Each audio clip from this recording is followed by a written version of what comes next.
വയസ്സിൽ ആരംഭിച്ച കളരി പരിശീലനം ഇന്ന് ദേശീയ കളരിപ്പയറ്റ് വരെ എത്തി നിൽക്കുന്നു. ബലത്തിന് സഹോദരനായ ആഷിഫും ഒപ്പമുണ്ട്. സ്ത്രീകൾക്കെതിരെ വർദ്ധിച്ചു വരുന്ന അതിക്രമം തടയാനാണ് താൻ ശ്രമിക്കുന്നതെന്ന് ആരിഫ് പറയുന്നു.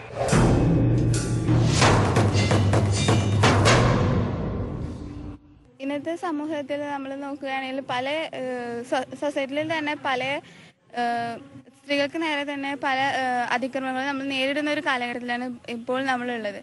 അപ്പോൾ തീർച്ചയായും ഈ കളരി എന്നത് മാത്രമല്ല, ഒരു പല മാർഷൽ ആർട്സും ഇപ്പോൾ സ്ത്രീകൾക്ക് മാത്രമായിട്ട് തന്നെ കുറേ ട്രിക്സും ഒക്കെ ആയിട്ട് വെക്കേഷൻ സമയത്തൊക്കെ ലഭ്യമാണ്. അപ്പോൾ തീർച്ചയായും കളരി മാത്രമല്ല, എല്ലാ ആയോധന കലകളിൽ നിന്നും സ്ത്രീക്ക് നേരെ അതിക്രമങ്ങൾ തടയാനുള്ള എല്ലാ മാർഗങ്ങളും നിർദ്ദേശങ്ങളും എല്ലാ ഗുരുക്കന്മാരും പഠിപ്പിക്കുന്ന ആളുകളും തരുന്നുണ്ട്.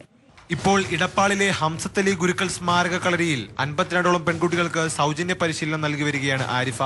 മുസ്ലിം പെൺകുട്ടികൾ കളരിപ്പയറ്റിന് പോകുന്നതിനെ മതം എങ്ങനെ നോക്കിക്കാണുന്നുവെന്നതിനുള്ള ആരിഫയുടെ മറുപടി ഇങ്ങനെയാണ്.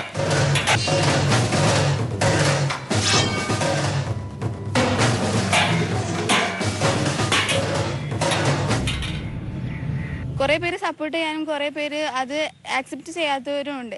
ഇപ്പോൾ എല്ലാവരും വിചാരിക്കും മുസ്ലിം ഗേൾസ് ഒരു റൂമിൽ തന്നെ ഇരുന്നിട്ട് ജീവിക്കേണ്ട അങ്ങനത്തെ ഒരു അവസ്ഥയിലല്ല ഇപ്പോൾ നമ്മൾ വരുന്നത്. തീർച്ചയായും പെൺകുട്ടികളാണെങ്കിൽ മുൻകരുതലോടെ ഇരിക്കണം എല്ലാ കാര്യത്തിനും. 18 അടവും 64 ചുവടുകളും പൂട്ടുകളും ചവിട്ടി ആരിഫ കയറുന്നത് സാമൂഹ്യ മാറ്റത്തിന്റെ കാലഘട്ടത്തിലേക്കാണ്.